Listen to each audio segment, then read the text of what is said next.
हम गायक राम सूरत दिलवाला आप सभी के बीच में इस जमाना के देखते हुए एगो दर्द भरा सॉन्ग लेकर के आ रहल बानी।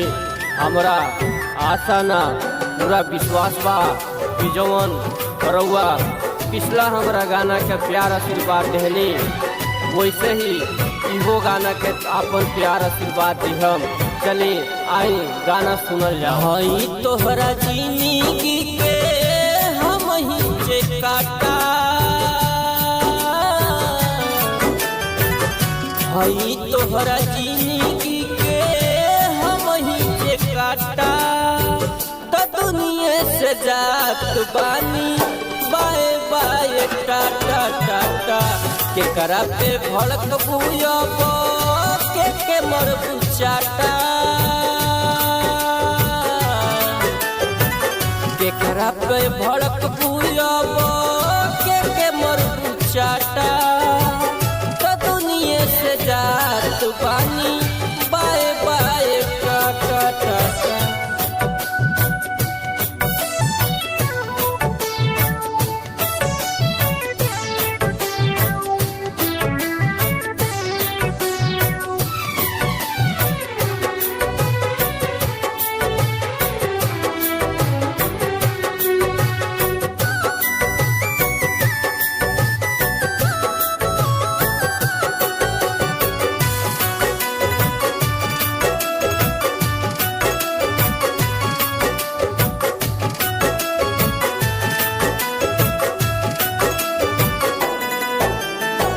होश में जब तू ही नहीं खुदा दूसरा के का दोष बहो।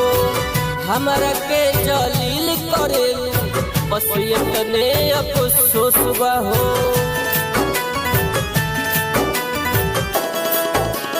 हाँ, होश में जब तू ही नहीं खुदा दूसरा के का दोष बहो।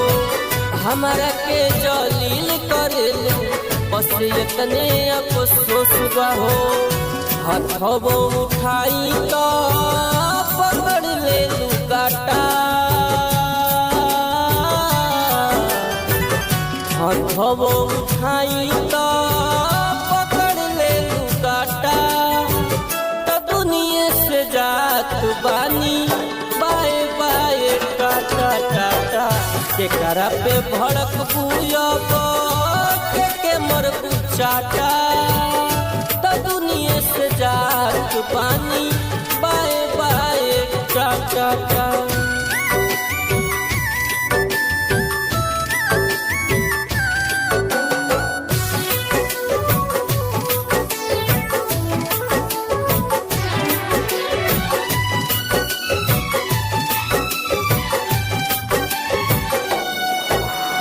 ना रहब तो ना देखब कुछौ अपना आँख से हो। बिन बेदर्द के साथ जिली हो जिंदगी अपना हिसाब से हो।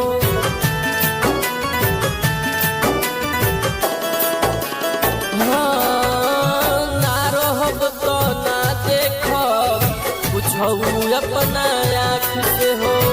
राम सूरत के साथ जिली हो जिनकी अपना हिसाब से हो। दूसर भइल मीठ तोहके हम भइनी खाटा।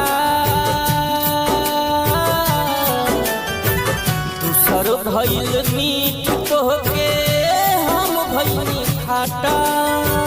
तो दुनिया से जात बानी बाए बाए टाटा टाटा।